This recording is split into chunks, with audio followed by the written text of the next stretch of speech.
What's up, y'all? So today it's Sunday and I was going in to get my bike tuned up because I had a flat tire and it needs a tune up anyways. And I overheard the owner of the shop talking about marketing and how they are having trouble selling bikes and he was kind of basically lamenting about the typical problems that any service or any small business has. Not enough cash flow, not enough customers. And I asked him, I was like, hey, how come I never get an email from you? And he's like, well, I really hate emails from people. And it got me thinking a couple different things. One, you shouldn't be doing the marketing. Two, you're not your own customer. And so I was just like, before I had any opportunity to say, hey, listen, this is kind of what I do for a living. I kind of nerd out about how to get emails delivered on behalf of clients because I want to make sure that they are able to bring their products to market. And this reminds me of a recent story where a client came up to me and said, hey, I have all this wine in a warehouse. I have to get rid of it. And I was like, well, let's start sending emails every single day. And so she did. And she had a small list of around 2,000 people in her email list. And within a week or two, she had sold out of her wine just by presenting an offer, just by saying, here's an irresistible offer. Here's a reason that you cannot say no to this. And sure enough, she sold out all of her wine. She wasn't trying to make money. She was trying to cover the cost. But that doesn't mean that this isn't an effective strategy for basically anybody. And so I asked him, I was like, how come I've never gotten an email from you? He's like, well, I really hate to send them. It takes a lot of work. And I send about 3 a year. So I looked at my email. I was like, I haven't really received anything from you. And normally that would be like, oh, wait a second. What's the point of spending all this energy and time in building these content-rich emails if nobody's going to read it? And he was telling me about how they just don't move the needle and how they are not really effective use of his time.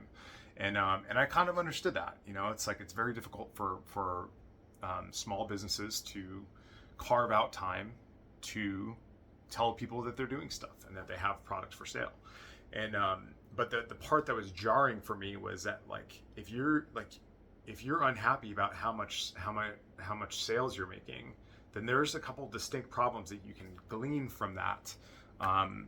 And it begins with the framework that I typically use is awareness, attention, and action. So people cannot buy things that they're not aware of, and that's just full stop. They just don't buy things. You never just randomly purchase something. You have to actually look at it first, or hear of it first, or see somebody else that likes it in order to buy it. And so the next part of it is attention. And so he was very concerned about the level of attention that he was getting from his emails, and it seemed pretty low. And so, before I could get into it with him, I was just like, listen, man, kind of don't flatter yourself. If you're really good at writing emails, about 25% of people are actually going to open them and see them.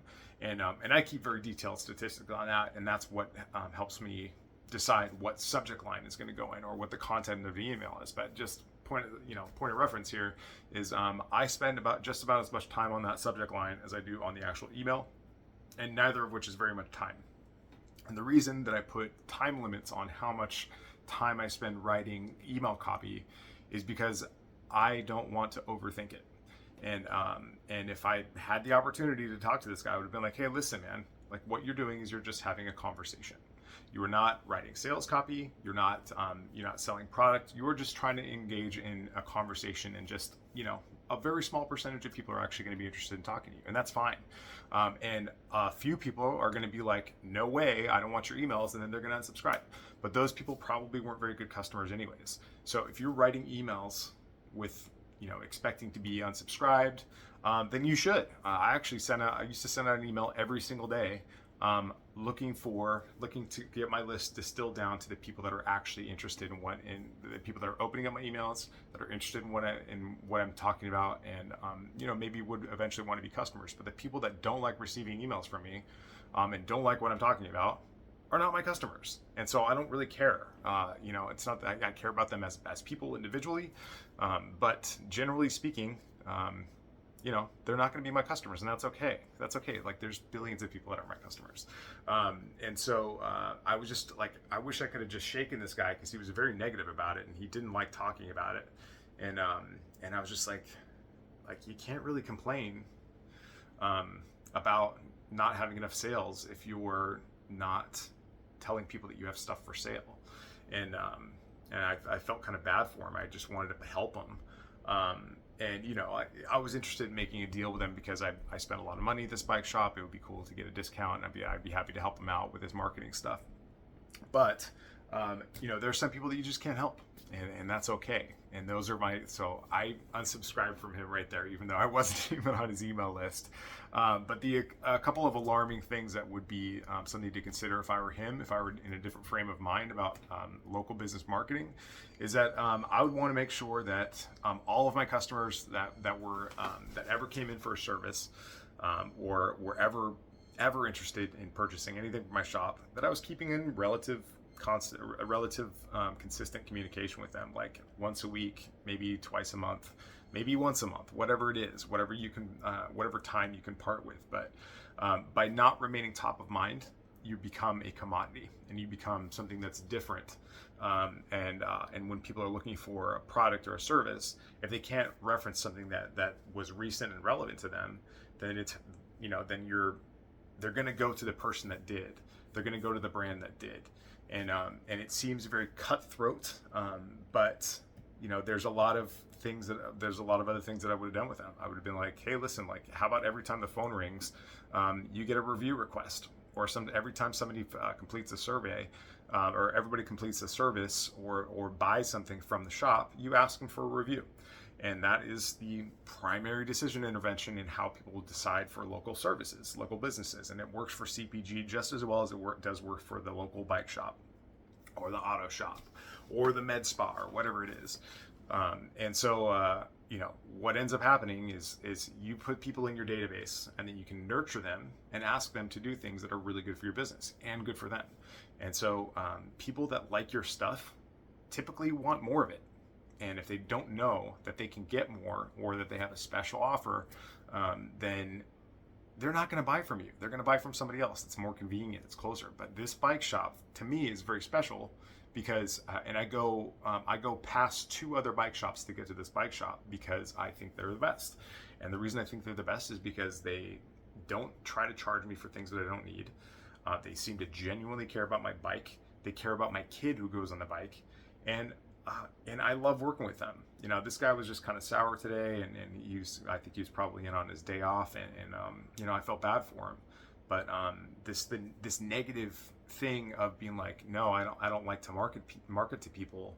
A meaningful part of your day as leadership or ownership of a local business should be focused on marketing, on getting people into your store,